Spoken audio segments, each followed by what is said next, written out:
Assalamualaikum warahmatullahi wabarakatuh. Bismillah walhamdulillah wassalatu wassalamu ala Rasulillah wa ala alihi wa sahbihi wa man nasarahu wa wala. Para pelajar yang dikasihi sekalian, alhamdulillah bersama-sama lagi dengan ustaz untuk pembelajaran pengajaran dan pembelajaran dari rumah PDPR khususnya untuk tahun 2 semester 3 CJ Vocational Malaysia SBM untuk tajuk bidang ibadat, tajuk 6.2 merumuskan perkara asas tentang talak. Anak-anak yang dikasihi sekalian, jom bersama-sama dengan ustaz untuk kita mendalami tajuk ini.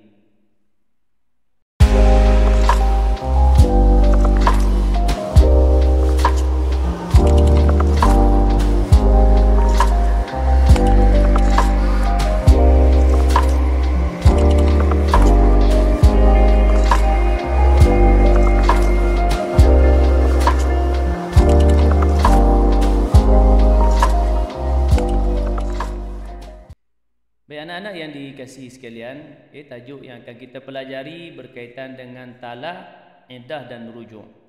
Jadi sebelum itu sama-sama kita berdatangan memohon doa kepada Allah Subhanahu wa taala agar diberikan kefahaman dalam proses pembelajaran kita pada kali ini. Kita mulakan dengan Ummul Kitab Al-Fatihah.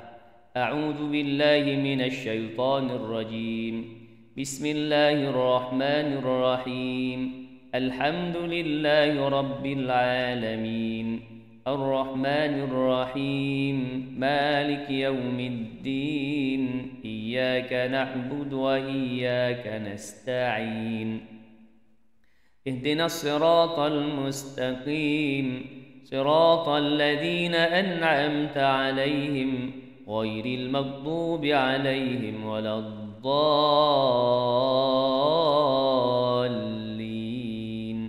آمين. بسم الله الرحمن الرحيم الحمد لله رب العالمين والصلاة والسلام على أشرف الأنبياء والمرسلين وعلى آله وصحبه أجمعين. اللهم افتح علينا حكمتك وانشر علينا من خزائن رحمتك يا أرحم الراحمين. رب اشرح لي صدري ويسر لي أمري واحلل عقدة من لساني يفقه قولي وصلى الله على سيدنا محمد وعلى آله وصحبه وبارك وسلم والحمد لله رب العالمين. Amin, amin ya rabbal alamin. Anak-anak yang dikasihi sekalian, baik, kita tengok dahulu standard pembelajaran, iaitulah yang pertama 6.2.1 menyatakan maksud talak. Yang kedua, menyenaraikan perkara-perkara yang boleh menjatuhkan talak. Yang ketiga, menyatakan maksud rujuk. Okey, yang ketiga berpindah kepada subtopik rujuk. Yang keempat, menyatakan maksud iddah. Yang keempat, berpindah kepada subtopik iddah. Kemudian yang kelima, menerangkan tempoh dan hak semasa iddah. Baik, kita akan menelusuri ke semua subtopik ini untuk memahami tajuk besar dia adalah tajuk talak. Baik. Pertama, pengertian talak. Dari sudut bahasa, cerai atau melepaskan ikatan. Istilah merungkaikan ikatan perkahwinan dengan lafaz talak, cerai atau yang mengandungi makna keduanya. Rasulullah SAW bersabda, abghadul halal ilallah at-talaq. Perkara yang dibenci oleh Allah, perkara halal yang dibenci oleh Allah ialah talak. Baik. Kemudian perkara-perkara yang boleh menjatuhkan talak. Sebab-sebab berlakunya talak. Pertama, dalam keadaan marah. Yang kedua, dalam keadaan main-main atau bergurau senda pun talak boleh jatuh. Dalam keadaan marah, maka dengan sebab kemarahan, maka si suami melafazkan talak. Yang kedua, walaupun lafaz talak itu dilafazkan dengan main-main atau gurau senda, talak itu juga jatuh. Yang ketiga, dalam keadaan mabuk yang menyalahi syarak, ya, seperti minum arak. Jadi mabuk kerana sebab minum arak, maka lafaz talak juga jatuh. Seterusnya, hukum talak.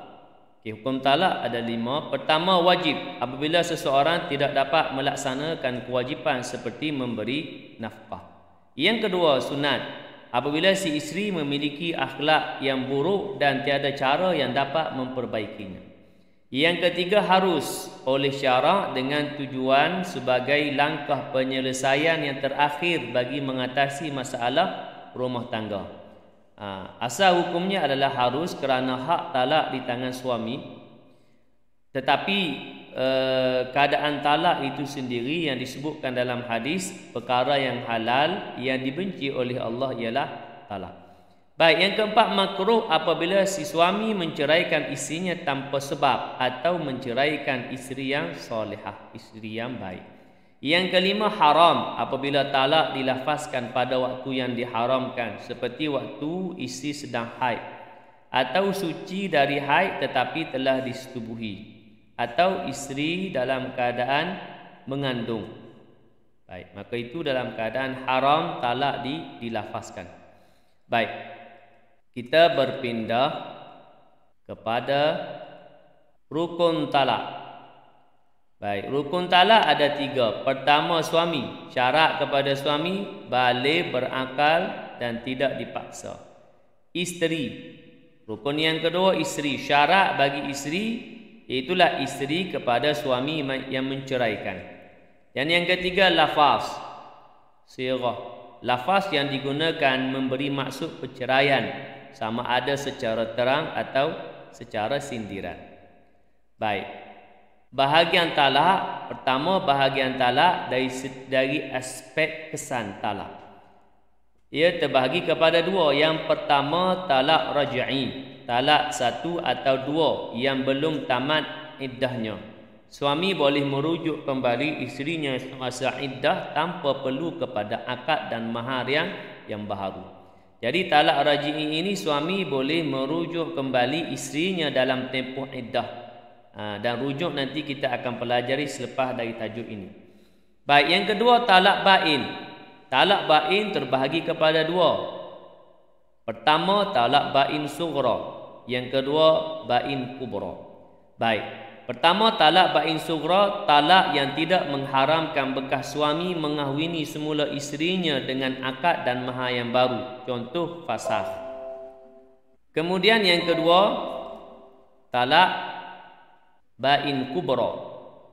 Talak 3 yang mengharamkan bekas suami mengahwini semula isterinya kecuali dengan beberapa syarat, iaitu selepas isterinya berkahwin dengan lelaki lain, kemudian diceraikan setelah berlaku persetubuhan, dan selepas tamat tempoh iddah. Contoh talak 3 lah. Baik, kemudian berpindah kepada bahagian talak dari aspek hukum. Baik, talak sunni, talak yang bersesuaian dengan peraturan syarak, menceraikan isterinya dengan talak 1 atau 2 ketika suci daripada haid atau nifas dan tidak disetubuhi. Talak bid'i, talak yang menyalahi dengan peraturan syarak, menceraikan isinya ketika haid atau nifas atau ketika suci tetapi selepas disetubuhinya, atau talak 3 sekaligus. Baik, talak bid'i ini hukumnya haram tetapi sah talaknya. Baik, anak-anak yang dikasihi sekalian, jelas berkaitan dengan bahagian talak. 1 dari sudut hukum, iaitu talak sunni atau talak bid'i. Dari sudut kesan talak yang disebut talak raj'i atau talak bain. Baik, kita berpindah kepada hikmah talak. Baik, ada beberapa hikmah talak. Antaranya, talak memberi peluang kepada pasangan yang tiada persefahaman untuk berpisah bagi memulakan kehidupan baru. Yang kedua, perceraian memberi pengalaman dan pengajaran pahit kepada suami dan isteri. Mereka akan insaf dan sedar kelemahan masing-masing. Seterusnya, dapat memperbaiki diri dalam kehidupan berumah tangga pada masa akan datang. Yang ketiga, dapat menyedarkan suami dan isteri tentang kepentingan menghayati ajaran Islam. Dan yang keempat, boleh mengurangkan tekanan perasaan. Baik, kita pindah kepada subtopik yang kedua, iaitulah rujuk. Baik, pertama kita tengok pengertian rujuk. Rujuk membawa maksud dari sudut bahasa kembali. Dari sudut istilah, suami yang mengambil isteri yang telah diceraikan ke pangkuannya. Baik, rukun dan syarat rujuk seperti juga talak tadi, ada suami, isteri dan lafaz. Sama saja. Syarat bagi suami, Islam baligh, berakal dan kemahuan sendiri. Syarat bagi isteri, Islam, bukan perceraian secara fasakh dan atau khulu'. Karena perceraian secara fasakh atau khulu', suami tidak dibenarkan untuk rujuk, akan tetapi dibolehkan untuk kahwin dengan akad dan mahar yang baharu. Baik, telah disetubuhi oleh suami bagi Allahumma salli ala Sayyidina Muhammad, talak raj'i tadilah, ya, kalau tidak disetubuhi oleh suami, maka si isteri tadi ni bila-bila masa boleh berkahwin kerana tiada tempoh iddah. Yang kedua, bukan dijatuhi talak 3. Kerana talak 3 tidak boleh rujuk, bukan setakat rujuk, kahwin semula pun tak boleh, melainkan setelah selesai beberapa syarat. Yang kelima, masih dalam tempoh iddah. Baik, seterusnya lafaz. Menggunakan lafaz rujuk seperti kata suami, aku rujuk engkau. Tidak bertaklik jika suami berkata aku rujuk jika engkau bersetuju, rujuk tersebut tidak sah. Tidak ditentukan masa. Jika suami berkata aku rujuk engkau selama 3 bulan, juga rujuk ini tidak sah. Maka rujuk itu tidak boleh bertaklik. Baik, kemudian kita berpindah kepada hukum rujuk. Baik, hukum wajib apabila suami yang berpoligami menceraikan salah seorang isterinya sedangkan dia belum menyempurnakan giliran bermalam untuk isteri yang diceraikan itu. Wajib untuk suami merujuk kembali isterinya, ya, kerana suami tidak menyempurnakan giliran bermalam untuk isteri yang diceraikan bagi suami yang berpoligami. Sunat, apabila rujuk mendatang kebaikan kepada suami dan isteri serta ahli keluarga. Haram, apabila rujuk mendatangkan kemudaratan atau kezaliman kepada isteri. Makruh, apabila perceraian dilihat lebih baik dan mendatangkan maslahah daripada rujuk. Baik, ini hukum rujuk.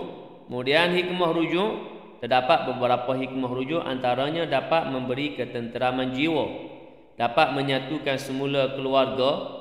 Suami dan isteri berkesempatan untuk memperbaiki kelemahan dan kesilapan yang lalu. Dan yang keempat, suami dan isteri diberi peluang untuk menyambung semula hubungan mereka dengan keazaman dan sikap yang baru. Baik, kita berpindah kepada subtopik yang ketiga, iaitulah iddah, tempoh masa larangan berkahwin. Baik, bahasa tempoh pengiraan. Istilah tempoh masa larangan berkahwin yang wajib dipatuhi oleh isteri selepas berpisah dengan suami. Baik, tempoh iddah. Iddah disebabkan perceraian hidup. Baik, sekira mana isteri hamil, iddah dia hingga melahirkan anak. Tidak hamil, 3 kali suci. Putus haid, 3 bulan. Belum disetubuhi, tiada iddah. Sebab itu tadi tidak boleh rujuk bagi isteri yang belum disetubuhi kerana tiada iddah. Baik, iddah disebabkan kematian suami. Status isteri hamil hingga melahirkan anak. Tidak hamil, putus haid atau belum disetubuhi, kesemuanya tempoh iddahnya arba'ata ashhurin wa ashra, iaitu 4 bulan 10 hari. Baik yang belum disetubuhi pun, kerana sebab daripada iddah ini adalah disebutkan sebagai tempoh berkabung, tempoh kesedihan isteri kerana kematian suami. Baik. Hikmah iddah memastikan isteri tidak hamil dengan bekas suaminya untuk mengelak daripada berlaku pencampuran keturunan apabila isteri berkahwin dengan lelaki lain. Yang 3 kali suci tadi. Kemudian memberi peluang kepada suami isteri untuk berfikir dan menyesal terhadap perbuatannya. Mudah-mudahan dia merujuk kembali isterinya. Baik, hak semasa iddah. Hak isteri semasa iddah, ya, selepas diceraikan suami. Jika dicerai dengan talak raj'i, talak yang boleh dirujuk, itu boleh dirujuk di bawah tanggungan suami, berhak mendapat nafkah zahir, dilarang keluar rumah tanpa izin. Kemudian yang kedua, jika dicerai talak bain, sama ada bain sughra atau bain kubra, tidak boleh dirujuk, berhak mendapat tempat tinggal sahaja. Jika hamil, berhak mendapat tempat tinggal dan nafkah makanan, pakaian dan rawatan semasa hamil sehingga melahirkan anaklah dalam tempoh iddah ni. Jika kematian suami, berhak mendapat tempat tinggal disediakan oleh waris dan harta pusaka. Baik, isteri yang diceraikan sebelum disetubuhi atau isteri yang nusyuz tidak layak mendapat apa-apa nafkah daripada suaminya. Pertama, isteri yang diceraikan sebelum disetubuhi, dan juga isteri yang nusyuz, isteri yang derhaka tidak mendapat apa-apa nafkah daripada suami semasa tempoh iddah. Baik, perkara-perkara larangan semasa iddah ini larangan bagi isteri yang diceraikan suami, sama ada cerai hidup atau cerai mati tadi. Baik, pertama, peminangan. Diharamkan peminangan oleh lelaki lain selain secara terang atau soreh dan sendiran. Tak boleh peminangan dari lelaki lain sama ada secara terang-terangan ataupun secara sindiran. Kemudian bagi kematian suami, diharamkan peminangan oleh lelaki secara terang, mana secara jelas, terang-terangan, tetapi diharuskan peminangan secara sindiran. Baik, yang kedua, keluar dari rumah yang disediakan oleh suami. Tidak boleh keluar dari rumah tanpa keizinan suami kecuali keperluan yang dibenarkan oleh syarak. Tidak boleh keluar dari rumah kecuali keperluan yang dibenarkan syarak. Beza di sini, hak ni keizinan suami kerana suami masih masih hidup. Yang di sini kerana suami telah pun meninggal dunia. Menghias diri, perempuan yang berada dalam tempoh iddah raj'i diharuskan berhias di rumah lah, berhias untuk suami. Perempuan yang berada dalam tempoh iddah lain disunatkan tidak berhias. Manakala kematian suami diharamkan berhias. Perkahwinan diharamkan berkahwin dengan lelaki bukan suaminya. Kalau iddah talak, fasah atau khulu' yang kita sebut tadi tak boleh rujuk, tetapi boleh berkahwin semula dengan bekas suaminya melalui akad dan mahar yang baru. Baik, manakala ini dengan suami saja. Manakala yang kematian suami haram berkahwin sehingga tamat tempoh iddah. Baik, kita berpindah kepada hak selepas tamat iddah. Baik, bebas dari tanggungan suami. Habis iddah, putus iddah, tamat tempoh iddah, maka putuslah hubungan dari tanggungan suami. Tidak berhak mendapat nafkah. Tiada hubungan dengan bekas suami. Berhak berkahwin semula dan boleh dipinang oleh mana-mana lelaki yang ingin memperisterikannya. Baik, demikian untuk pelajaran kita pada kali ini berkaitan dengan talak. Allahumma salli ala sayyidina Muhammad. Rujuk dan juga iddah. Mudah-mudahan anak-anak para pelajar yang Ustaz kasih sekalian memahami untuk ketiga-tiga subtopik ini. Jadi sekarang itu untuk pembelajaran kita pada kali ini. Untuk akhirnya, marilah sama-sama kita tangguhkan pertemuan kita dengan bacaan tasbih kafarah dan suratul As. Subhanakallahumma wa bihamdik, asyhadu an la ilaha illa anta, astaghfiruka wa atubu ilaik. Bismillahirrahmanirrahim. Wal 'asri innal insana lafi khusr illa alladhina amanu wa 'amilus shalihat wa tawasaw bil haqq wa tawasaw bis sabr. Sehingga bertemu lagi di lain pelajaran dan tajuk. Wabillahi taufiq wal hidayah. Wassalamualaikum warahmatullahi wabarakatuh.